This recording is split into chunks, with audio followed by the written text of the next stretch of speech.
Baik, ikhwah, kita lanjutkan kembali pembahasan studi sebagian sifat-sifat Allah. Masih melanjutkan bab yang keempat, Tauhid Asma wa Sifat di Kitab Tauhid jilid 1 karya Fadilatul Syekh Dr. Saleh bin Fauzan Al-Fauzan. Sekarang masuk ke nomor J, Al-Hub war-Ridha, ya. Al-Hub war-Ridha. Al-Hub artinya cinta. Ridho itu sudah jadi bahasa kita. Ridho senang, suka, ya. Kalau bagi kita, duluan mana suka dengan cinta? Cintakah dulu baru suka, atau suka dulu baru cinta? Suka dulu baru cinta, ya. Ya, terserahlah mau yang mana. Yang jelas, cinta dan suka itu adalah merupakan sifat dzatiyah, adalah dua sifat yang tetap bagi Allah, ya, dzatiyah yang melekat pada zat Allah. Jadi Allah selalu mencintai, Allah selalu menyukai, ya, siapa yang patut dicintai, siapa yang patut disukai tentunya. Namun juga termasuk sifat fi'liyah, tergantung kepada kehendak Allah. Siapa yang dikehendaki oleh Allah untuk dicintai, siapa yang dikehendaki oleh Allah untuk disukai. Nah, itulah berlaku sifat hub war ridha itu. Sebaliknya, nanti akan sampai pembahasan kita kepada sifat marah, ghadab, ya. Ada sifat sebaliknya,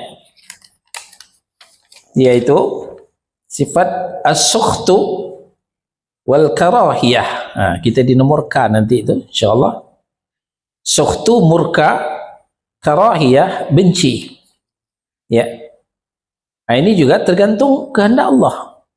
Siapa yang dikehendaki Allah untuk dimurkai, dan siapa pula yang dikehendaki oleh Allah yang dimarahi, ya, yang dibenci.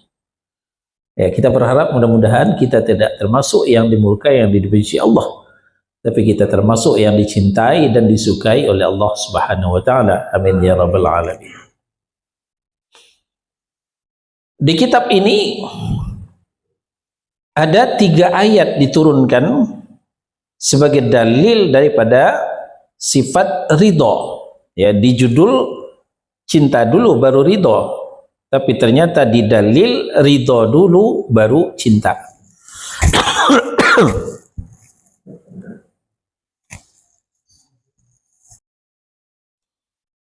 Pertama, ada di Al-Fat ayat 18. Al-Fat adalah surah yang ke-48 ayat 18.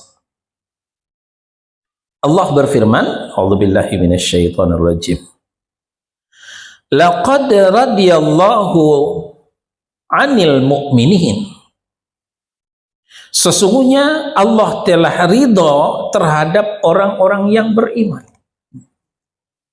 Orang-orang yang beriman.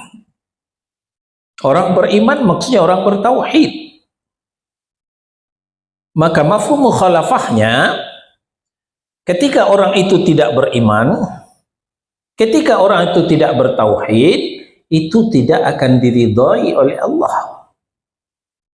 Kalau tidak diridhai oleh Allah, berarti dimurkai oleh Allah. Nah, itu pentingnya sebuah keimanan. Disitulah urgennya sebuah tauhid. Keimanan akan mengundang ridha Allah. Tauhid akan mendapatkan ridha Allah, kesukaan Allah Subhanahu wa taala.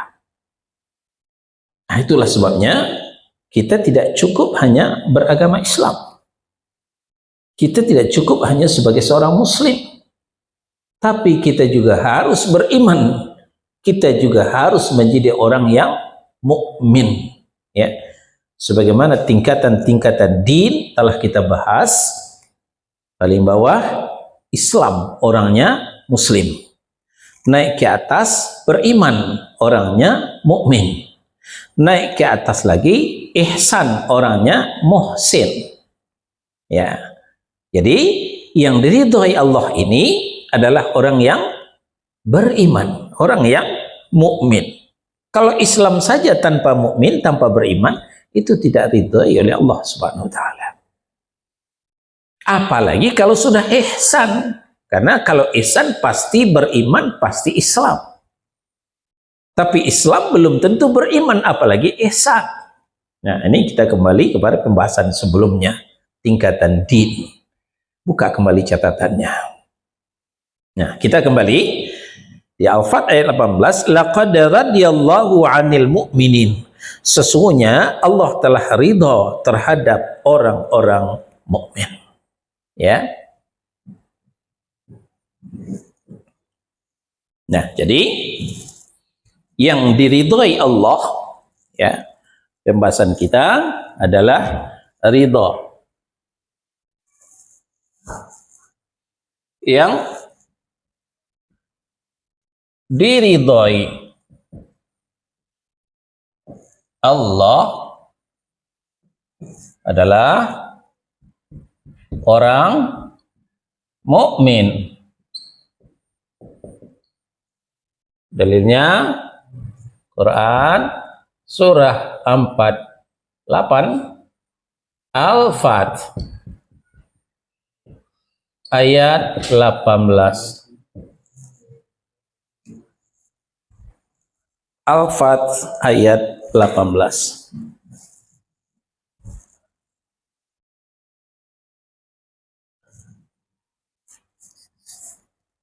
Yang kedua,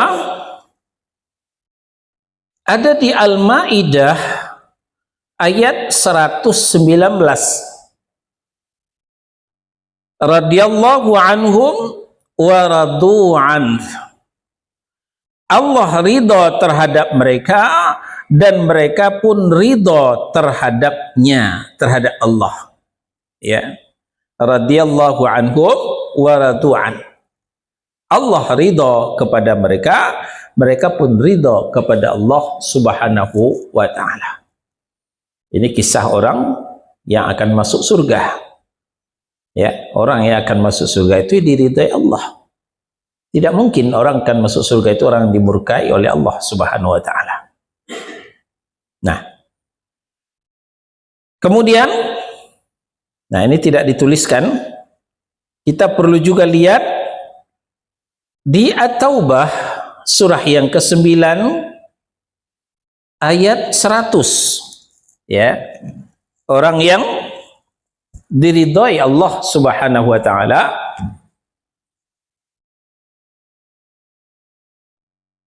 yang kedua, pengikut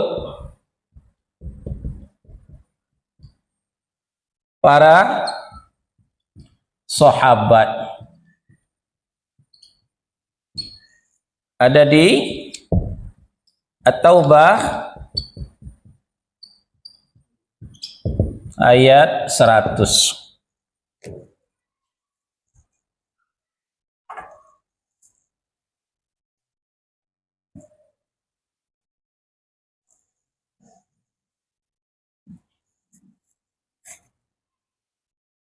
Allah berfirman, nah, buka mushaf, tidak ada dalam kitab. As-sabiqunal awwalun, orang yang terdahulu dan pertama kali masuk Islam. Siapa mereka? Minal muhajirin wal ansar. Terdiri daripada orang-orang muhajirin dan orang-orang ansar. Terus walladzina taba'uhum bi ihsanin, dan orang-orang yang mengikuti mereka dengan baik. Untuk mereka ini radhiyallahu anhum wa radu'an. Allah telah ridho kepada mereka, mereka pun juga ridho kepada Allah. Ya.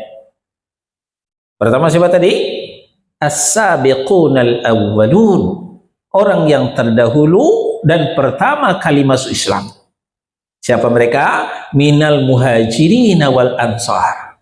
Terdiri pada orang muhajirin, orang Makkah yang hijrah ke Madinah. Yang kedua orang ansar, orang yang membantu hijrahnya Rasul dan para sahabat. Jadi muhajirin dan ansar adalah para sahabat. Yang pertama. Yang kedua, walladzina taba'uhum bi ihsanin. Orang-orang yang mengikuti mereka dengan baik, mengikuti orang yang terdahulu dan pertama kali masuk Islam tadi, mengikuti orang muhajirin dan orang ansor tadi, mengikuti para sahabat. Penghargaan dari Allah, radhiyallahu anhum wa radu'an. Allah meridhai mereka dan mereka pun meridhai Allah.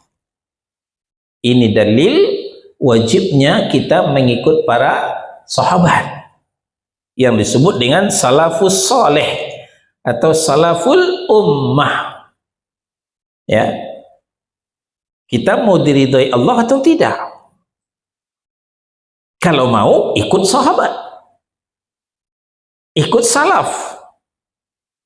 Kalau tidak mau ikut salaf, ya sudah. Berarti tidak ikut sahabat namanya. Berarti tidak akan diridhai oleh Allah. Kalau tidak diridhai Allah, berarti dimurkai oleh Allah Subhanahu wa ta'ala. Cukupkah ridho itu saja penghargaan dari Allah? Belum. Masih ada tambahan lain. Apa? Wa a'adda lahum jannatin tajri tahtahal anhar. Allah janjikan untuk mereka surga yang mengalir sungai-sungai di bawahnya. Khalidina fiha abada. Kekal mereka dalam surga itu selama-lamanya. Dzalikal fauzul azim. Itulah keberuntungan yang sangat besar. Tidak ada lagi keberuntungan yang lebih besar daripada itu. Nah, jadi yang kedua yang diridhai Allah itu adalah orang yang mengikuti para sahabat, orang mengikuti salafus soleh. Ya, orang yang mengikuti salaf itu disebut dengan salafiyun. Ya, kita pernah mendengar salafi. Ya, salafi itu artinya pengikut salaf.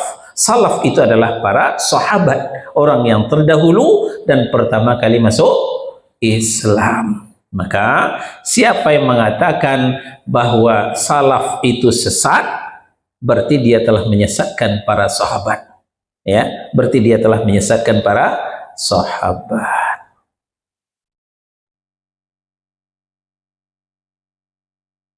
Kemudian yang ketiga, yang diridhai Allah itulah yang akan mendapatkan syafaat. Yang ketiga, orang yang diridhai Allah itulah yang akan mendapatkan syafaat. Apa itu syafaat? Apa itu syafaat? Pertolongan. Ya. Syafaat itu pertolongan. Ya. Punya baju tapi bolong. Nah, ditambal dengan syafaat. Kalau nggak punya baju, apa yang mau ditambal? Masih syukur punya baju bolong, maka ditambal. Ya, masih punya ibadah tapi bolong, maka ditambal dengan syafaat. syafaat. Kalau tidak punya ibadah sama sekali, ya apa yang mau ditambah? Nah, itu syafaat. Syafaat itu ada datangnya dari Nabi dan Rasul, ada datangnya dari malaikat. Ya. Nah, ini Allah ceritakan syafaat dari malaikat.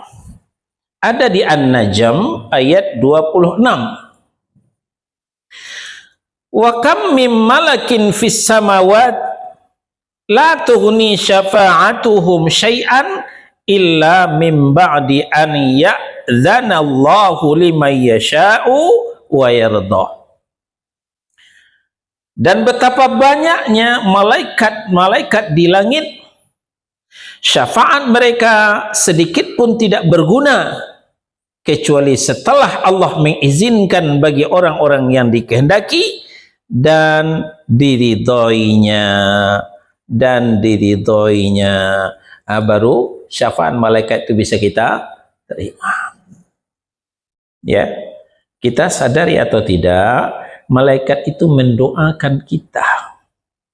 Malaikat itu mendoakan kita. Malaikat itu enggak punya dosa, maka doanya makbul.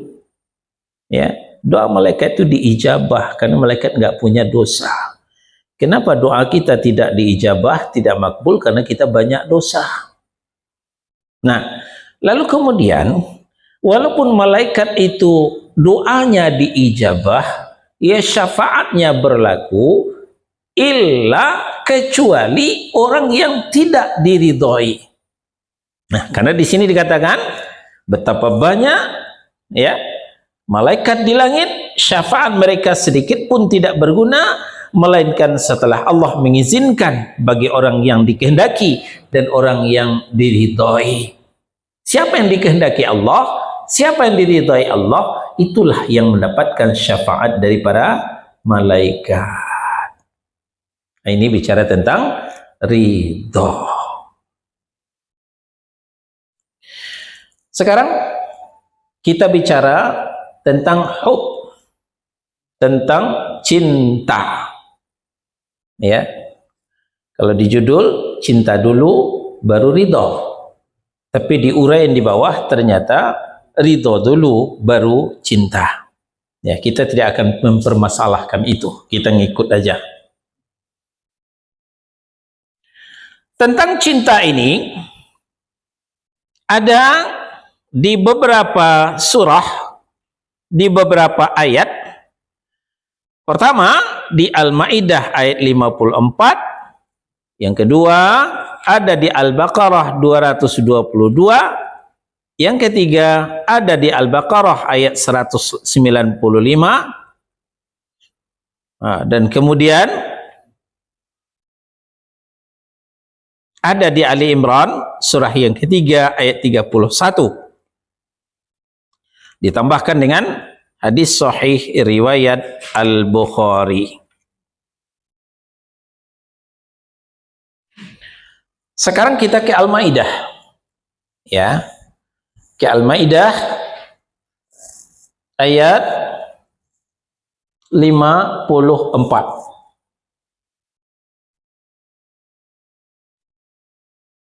Ayat itu dipotong oleh penulis.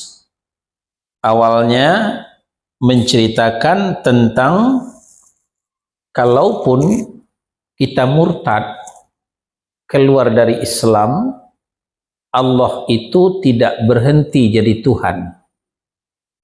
Allah itu tidak lengser ke perabon. Allah itu tetap jadi Malik, jadi penguasa.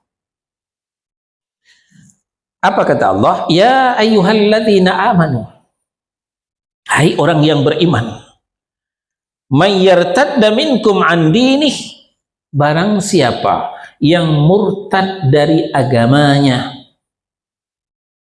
Apa yang dilakukan Allah setelah Allah hancurkan kaum-kaum sampah, kaum-kaum yang tidak berguna, sebagaimana Allah menghancurkan kaum umat Nabi Lut, kaum Sodom yang melakukan seks menyimpang. Lalu kemudian setelah itu, fasawfa ya'tillahu biqaumin, maka Allah akan ganti dengan suatu kaum. Allah akan datangkan suatu kaum. Bagaimana karakter kaum tersebut? Satu, yuhibbuhum wa yuhibbunah. Nah, ini dalam kitab. Ya. Fasawfa ya'ti Allahu biqaumin yuhibbuhum wa yuhibbunah. Maka kala Allah akan mendatangkan suatu kaum yang Allah mencintai mereka dan mereka pun mencintainya. Cinta berbalas cinta. Ini yang pertama. Yang kedua, adillatin 'alal mu'minin wa a'izzatin 'alal kafirin. Mereka kaum yang akan didatangkan Allah itu lemah lembut dengan orang mukmin dan keras terhadap orang kafir. Tidak sama dengan sekarang. Sekarang terbalik. Keras terhadap orang mukmin, ketika orang mukmin adakan kajian dibubarkan. Lalu berlemah lembut dengan orang kafir. Orang kafir Natalan gerejanya dikawal, dangdutan ditungguin. Nah, itu orang sekarang. Tapi kaum nanti akan didatangkan Allah, azillatin 'alal mu'minin, lembut kepada orang mukmin, a'izzatin 'alal kafirin, keras terhadap orang kafir. Itu yang kedua. Yang ketiga, yujahiduna fi sabilillah. Mereka berjihad pada jalan Allah. Berjihad pada musim perang, angkat senjata, terjun ke medan tempur, bersimbah darah. Jihad pada musim damai, angkat pulpen, angkat pena, kertas, bersimbah keringat, talabul ilm, itu juga jihad. Nah, dan yang terakhir, karakter mereka yang akan didatangkan Allah adalah wala yakhafuna laumatal laim. Mereka tidak takut dengan celaan orang yang mencela. Kita kadang-kadang dikatakan kayak kambing aja udah mundur, ya, panjang amat jenggotnya kayak kambing, wah udah gak jadi dicukur jenggotnya, ya. Nah, orang ini tidak takut dengan celaan orang yang mencela. Silahkan anjing menggonggong, kafilah tetap berlalu. Silahkan orang mencela, mencemooh, tetap kita istiqomah menjalankan sunnah Rasulullah sallallahu alaihi wasallam. Nah, itu cinta Allah tertumpah kepada orang-orang yang pengganti orang-orang yang murtad. Itu yang pertama. Yang kedua, ada di Al-Baqarah ayat 222. Allah mencintai orang yang bertaubat dan Allah juga mencintai orang yang bersih-bersih, orang yang mensucikan diri. Apa kata Allah? Innallaha yuhibbut tawwabin wa yuhibbul mutatahhirin. Sesungguhnya Allah mencintai orang yang bertaubat dan juga mencintai orang yang suci, ya. Orang yang bertaubat adalah mensucikan jiwanya dari noda dan dosa. Lalu orang mutatahhirin mensucikan tubuhnya dari hadas, ya, dari najis, ya. Nah, makanya hadas itu kan ada dua, hadas besar, hadas kecil. Makanya ketika kita hadas besar disuruh segera mandi supaya suci, ya. Allah beri waktu limit akhir sampai adzan subuh, ya. kita bayar nafkah kepada keluarga, setelah itu kita jadi berhadas, hadas besar namanya. Maka kalau bisa sebelum fajar mandi. Tapi kalau nggak bisa, mungkin stamina lagi menurun, ya, kurang fit, nah boleh tertunda sampai adzan subuh. Ya. Nah itu masuk nanti bab Ramadan, ada keterangan seperti itu. Rasulullah pernah junub sampai adzan subuh. Ini dibolehkan. Nah, tapi jeda waktu antara azan subuh dengan iqamah itu kan lama. Di masa Nabi nggak seperti sekarang. Sekarang entah sampai 5 menit, entah enggak. Setelah azan langsung qomat. Nah, ya nggak keburu kalau mandinya azan subuh. Ya mandinya harus ya sebelum azan subuh. Nah, itu namanya kita mensucikan diri. Mensucikan diri dari hadas besar hukumnya wajib. Mensucikan diri daripada hadas kecil itu hukumnya mustahab, disukai. Maksudnya buang angin, nah itu udah berhadas, itu hadas kecil. Ya. BAB, BAK, nah itu udah berhadas, hadas kecil namanya. Nah, disukai kita berwudu. Jadi berwudu terus bukan hanya untuk sholat, tapi selalu berwudu itu disukai, dicintai oleh Allah Subhanahu wa taala. Sebaliknya orang yang bergelimang hadas, baik hadas kecil apalagi hadas besar, Allah tidak cinta kepada mereka. Itu ayat yang kedua. Ayat yang ketiga ada di Al-Baqarah ayat 195. Ternyata kalau tadi orang mukmin itu diridhoi Allah, orang muhsin bukan hanya diridhoi tapi dicintai. Innallaha yuhibbul muhsinin. Sesungguhnya Allah menyukai atau mencintai orang-orang yang muhsin, orang-orang yang berbuat baik. Ya. Muhsin lebih tinggi daripada mukmin, apalagi daripada muslim. Nah, tadi kita sampaikan tingkat pertama muslim, tingkat kedua mukmin, tingkat ketiga muhsin. Nah, pun nanti muttaqin paling atas. Itu tingkatan-tingkatan din.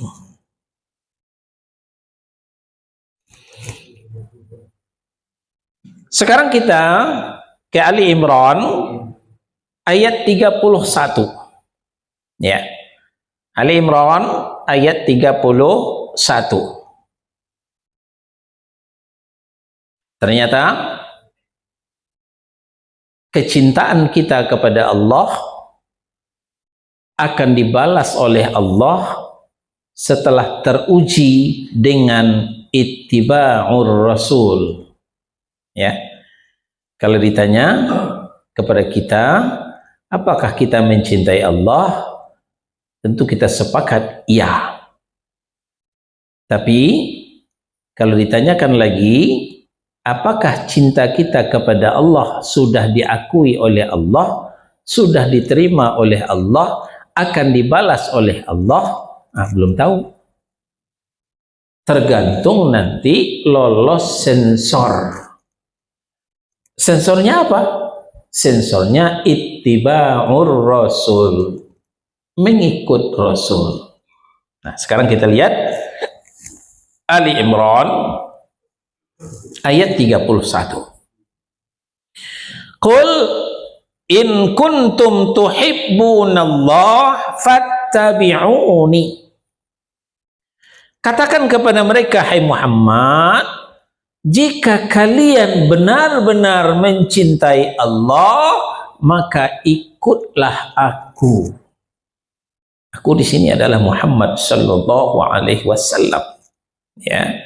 Sepakat ulama, ayat ini adalah ayat imtihan, ayat ujian.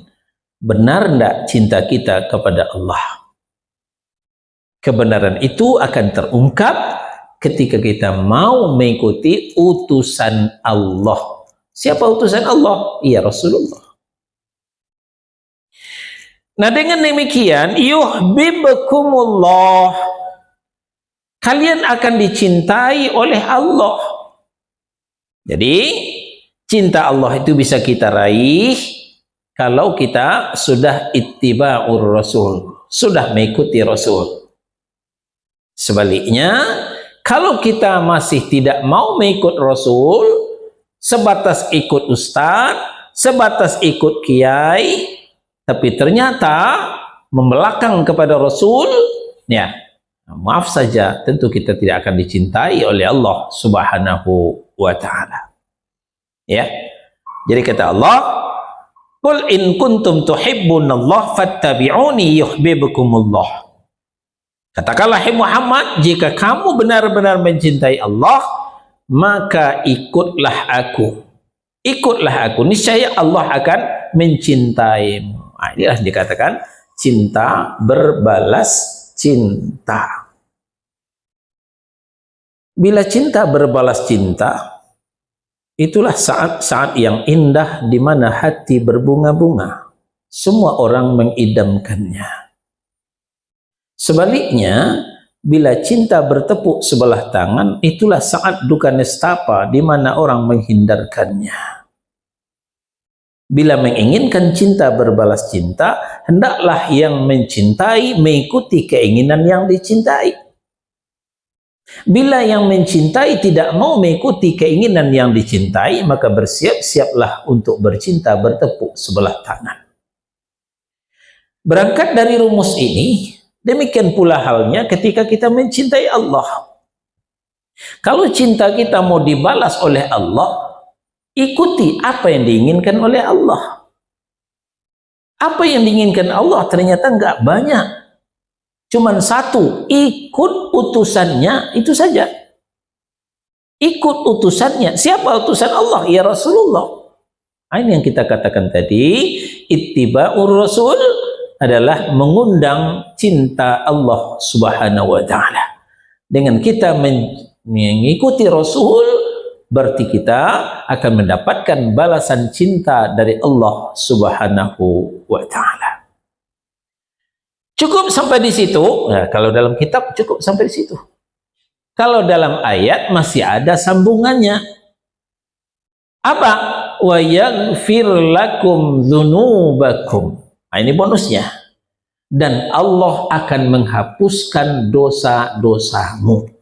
Allah akan mengampuni dosa-dosamu kalau kamu mau mengikuti Rasul. Masya Allah. Besar keuntungan kita mengikut Rasul itu. Pertama, cinta kita dibalas oleh Allah. Yang kedua, dosa kita diampuni oleh Allah Subhanahu wa ta'ala. Karena memang wallahu ghafurur rahim. Allah itu maha pengampun lagi maha penyayang. Pembahasan ini ditutup oleh penulis dengan sebuah hadis dan diriwayatkan oleh Al-Bukhari. Kata Nabi sallallahu alaihi wasallam, "Wala yazalu 'abdi yataqarrabu ilayya bin nawafili hatta uhibbah." Dan senantiasa hambaku mendekat kepadaku dengan melaksanakan ibadah-ibadah sunnah sehingga aku mencintainya. Ya, kita disuruh taqarrub ilallah, mendekatkan diri kepada Allah. Ya, tapi jangan berharap untuk bersatu dengan Allah. Karena Allah jauh di arasy, tidak bakal bisa kita bersatu. Kita jangan tertipu dengan ajaran sufi. Ya, ajaran tasawuf yang dikatakan ada al-hulul, ada al-ittihad, ada wihdatul wujud. Ini ajaran sufi. Pertama, al-hulul artinya menitis. Ya. Awalnya ajaran ini dianut oleh agama Nasrani. Mereka keyakinan Allah itu menitis pada diri Yesus.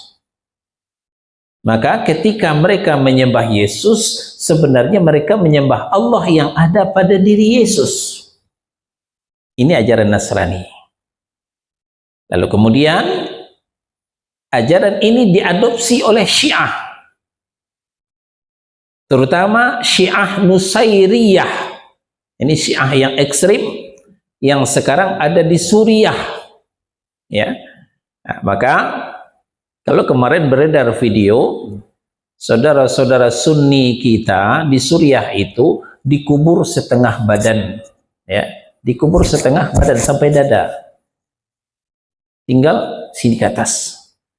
Lalu moncong senjata dihadapkan ke kepalanya, disuruh mengganti syahadat dari la ilaha illallah menjadi la ilaha illa Bashar. Tahu Bashar? Presiden mereka Bashar Assad. Dia tidak ada Tuhan selain daripada Bashar Assad, gitu. Nah, kenapa mereka menyuruh ini? Karena menurut keyakinan Nusairiyah, Allah itu menitis pada orang-orang tertentu, termasuk pada diri Bashar Assad. Nah, maka la ilaha illal Bashar, tidak ada Tuhan kecuali Bashar, maksudnya tidak ada Tuhan kecuali Allah yang ada pada diri Bashar Assad. Nah, ini kemudian juga diadopsi oleh Sufi terkenal dengan Abu Yazid Al-Bustami. Ini tokoh Sufi yang radikal. Apa katanya? Laisa fi jubbati illallah. Tidak ada dalam bajuku ini kecuali Allah. Apakah Abu Yazid Al-Bustami mengatakan dirinya adalah Allah? Bukan. Abu Yazid Al-Bustami meyakini Allah itu menitis pada dirinya. Nah, maka dia katakan tidak ada dalam baju ini kecuali Allah. Nah, ini Abu Yazid Al-Bustami. Nah, kemudian meningkat lagi dengan al-ittihad. Kalau tadi al-hulul, menitis. Kalau al-ittihad sudah menyatu. Inilah yang diyakini oleh Ibnu Arabi. Ini juga tokoh Sufi. Ya, dia sudah menyatu dengan Allah Subhanahu wa taala. Ya. Al-Halaj, ya.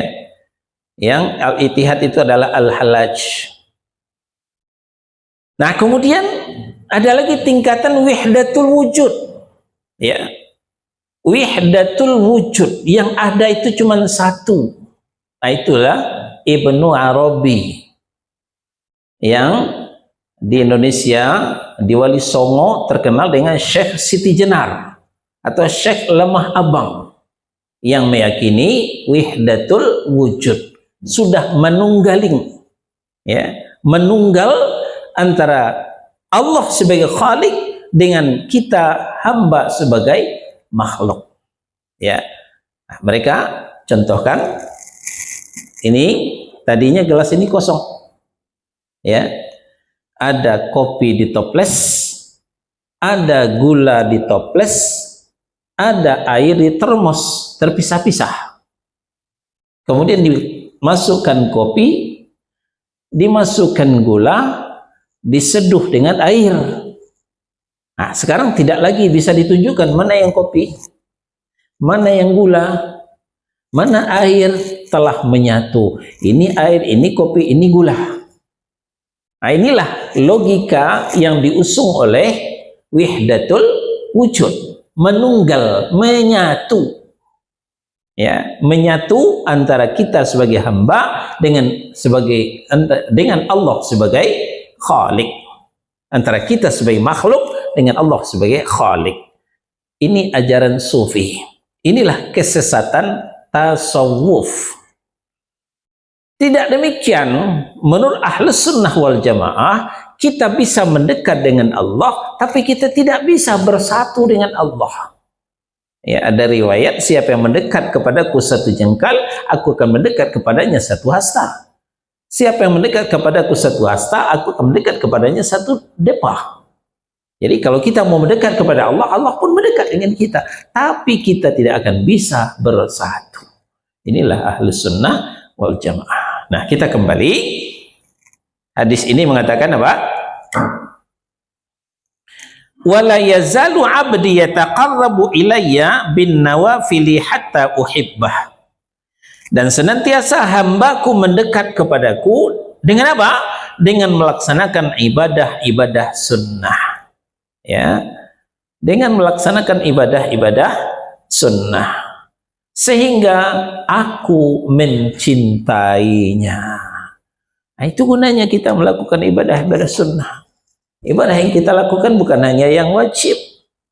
Salat bukan hanya 5 waktu, tambah salat-salat sunnah untuk mendapatkan cinta Allah. Puasa bukan hanya Ramadan, tambah puasa-puasa sunnah. Sedekah bukan hanya yang wajib 2,5%, tambah sedekah sunnah. Nah, ibadah-ibadah sunnah itulah yang mengundang datang cinta Allah Subhanahu wa ta'ala. Nah, itulah uraian tentang al-hub war ridha. Ya. Ini yang bisa kita sampaikan. Kalau masih kurang jelas, silahkan bertanya. Silakan.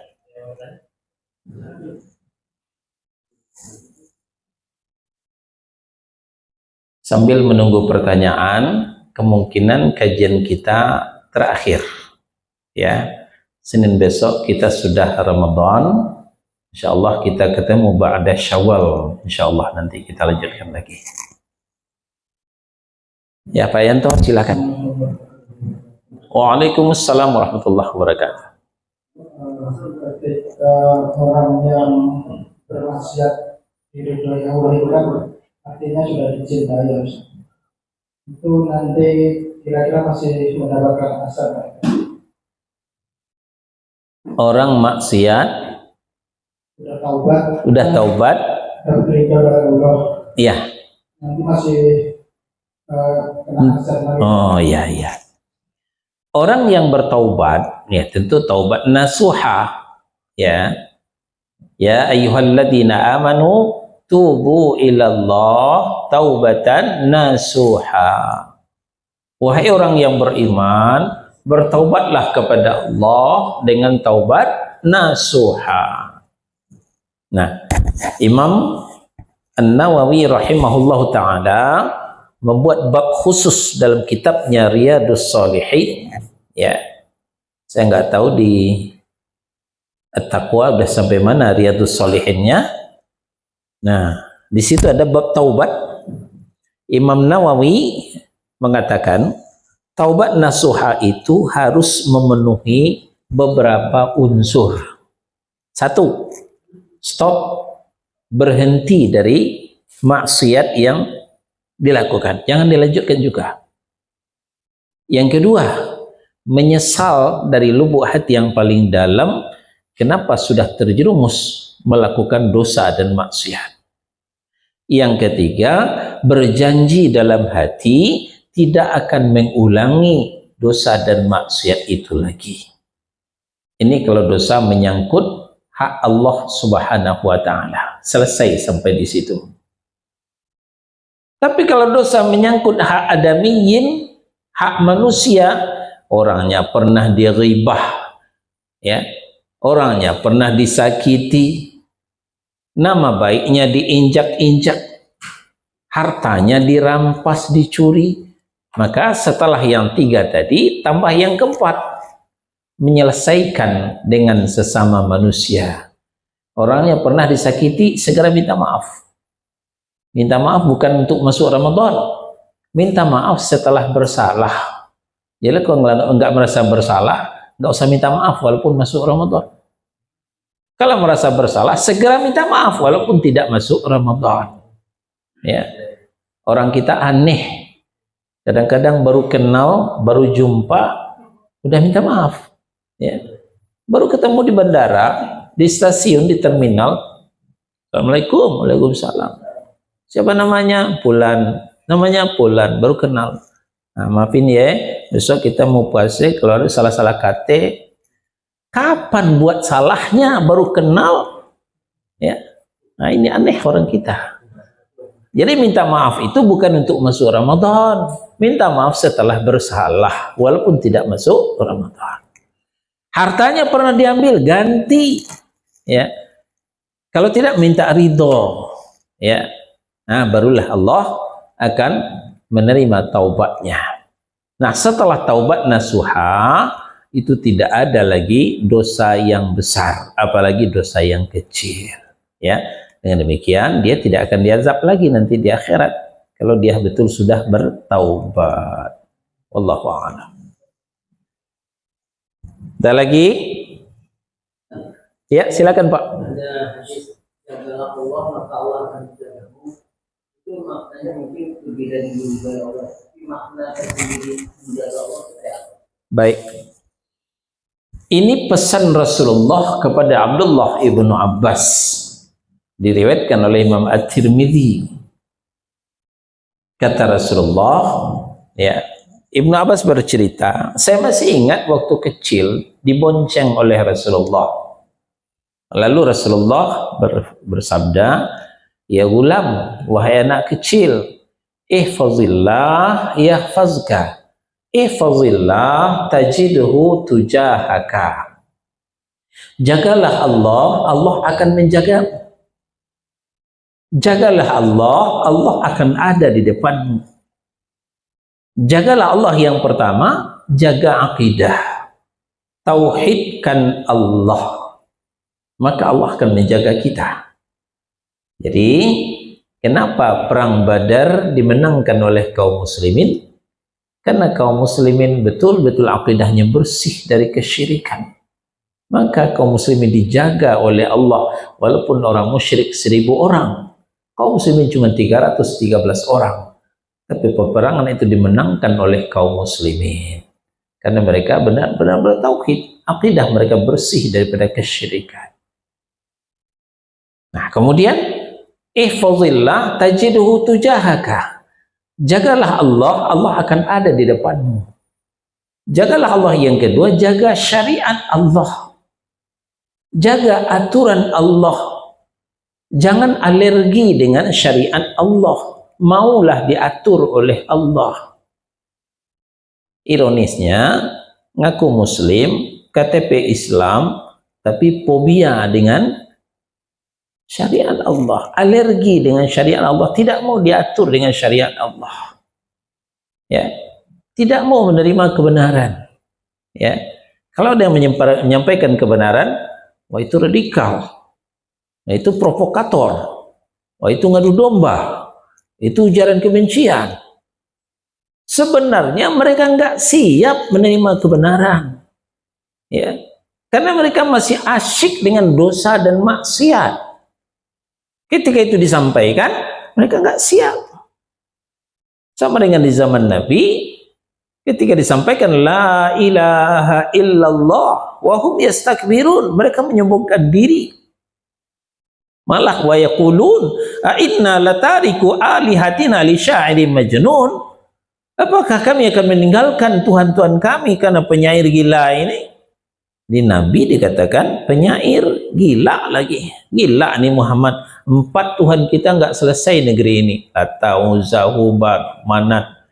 Bagi Tuhannya Atu nggak kelihatan lagi. Gila ini Muhammad. Menurut logika orang Quraisy, Rasulullah itu gila.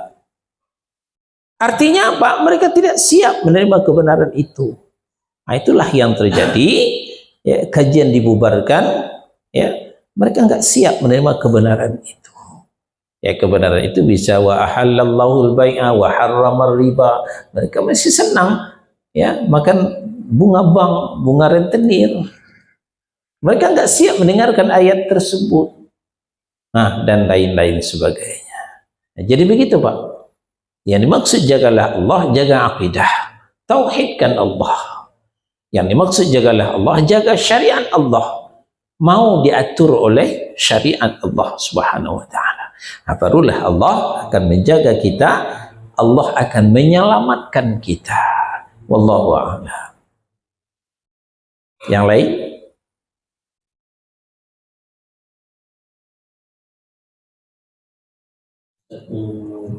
Ya.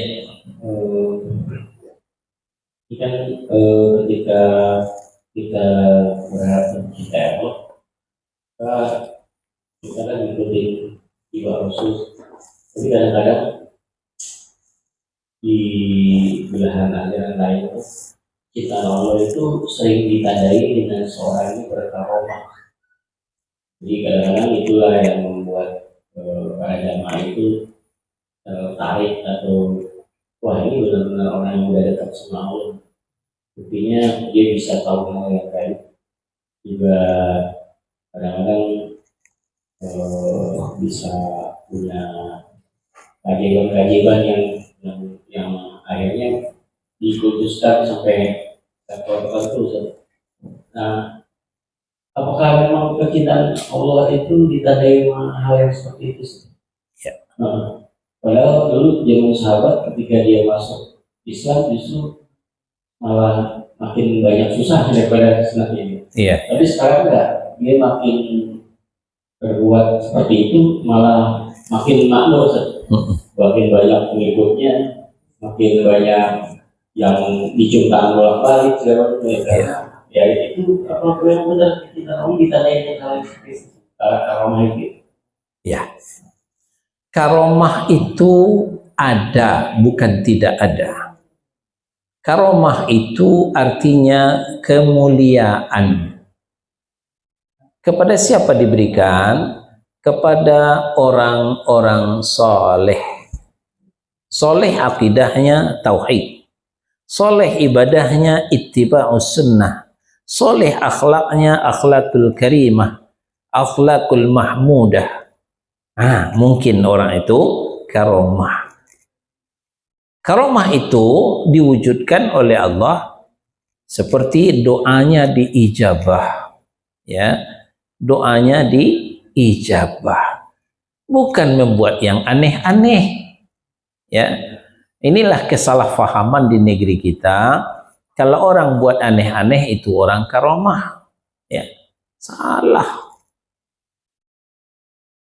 Ada buku menarik ya ditulis oleh Ustaz Zainal Abidin bin Samsudin, membongkar dunia klinik dan perdukunan yang berkedok karomah. Ya, dengan berbaju Pak Yai, ya, lalu berbuat yang aneh-aneh. Hal itu sebenarnya sihir, sebenarnya perdukunan. Tapi dengan casing yainya itu, maka itu diagung-agungkan sebagai karomah. Ya, sudah azan di masjid hari Jumat. Pak Yai kok nggak ke masjid? Oh, Pak Yai sholat Jumatnya di Makkah. Ya, kok bisa sholat Jumat di Makkah? Ya, Pak Yai karomah. Ini penipuan. Makin maju teknologi, ya, makin terbuktilah kebohongan Pak Yai. Ternyata Makkah itu beda 4 jam dari Indonesia. Ya, di Indonesia sudah sholat Jumat, Makkah 4 jam lagi. Ya, terbukti kebohongan Pak Yai. Itulah contoh kebohongan-kebohongan yang dibungkus dengan karomah. Jadi karomah itu bukan keanehan-keanehan, tapi doanya diijabah. Itu biasanya. Silahkan minta doa kepada orang-orang soleh, yaitu tadi soleh akidahnya tauhid. Solah ibadahnya ittiba'us sunnah. Kalau orang itu musyrik, mustahil itu karomah. Kalau amalannya bid'ah, mustahil itu karomah. Ya. Allah hanya akan berikan karomahnya kepada orang yang ittiba'us sunnah, orang yang bertauhid. Jadi demikian. Itu tidak benar. Apalagi orang itu merasa karomah, merasa wali, dia tidak lagi melakukan syariat. Yang masih sholat, yang masih wudhu, itu baru belajar, masih syariat. Kalau Pak Yai kita sudah sampai ke tingkat hakikat, makomnya, itu orang baru belajar yang sholat itu. Ini bualan-bualan orang sufi seperti itu. Padahal Rasulullah SAW makam apa lagi yang tidak dinaiki oleh Rasulullah? Beliau masih saja sholat berwudhu, sholat berwudhu. Demikian, wallahu a'lam. Ada lagi?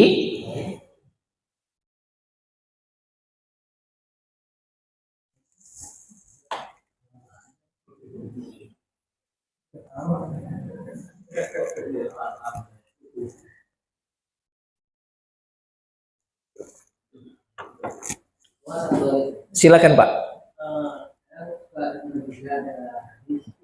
Ada 3 orang yang tidak bicara sama Allah, padahal mereka mukmin mungkin, tapi sampai sejauh mana itu tidak bebas dari saksinya itu, pemahamannya seperti apa? Iya. 3 orang tidak diajak bicara oleh Allah dan tidak dipandang dengan pandangan rahmat dan tidak disucikan oleh Allah. Ya. Siapa saja yang 3 itu? 1. Orang yang isbal, ya, mengisbalkan pakaiannya melebihi mata kaki. Ya. Ini yang pertama. Yang kedua, yang ketiga saya lupa. Ya. Di sini saya lupa, udah lama nggak dibicarakan, saya lupa. 1 yang ingat isbal itu, ya. Nah, itu Allah tidak akan bicara dengannya, Allah tidak akan memandangnya dengan pandangan rahmat, dan Allah tidak akan mensucikannya. Nah, yang Bapak tanyakan apa tadi? Betul, mukmin. Apakah cuma di saat itu aja atau nanti Allah akan ampuni? Ya, sepanjang tauhidnya masih bersih dari kesyirikan, ya walaupun dia masuk ke dalam neraka, ya lambat laun akan dibangkit. Tapi kalau tauhidnya bermasalah dengan syirik, ya khalidina fiha abada, kekal dalam neraka selama-lamanya. Tergantung akidahnya, Pak. Jadi orang kelihatan pada akhir hidupnya. Ya. Ada lagi? Dari bawah ada Pak Edi?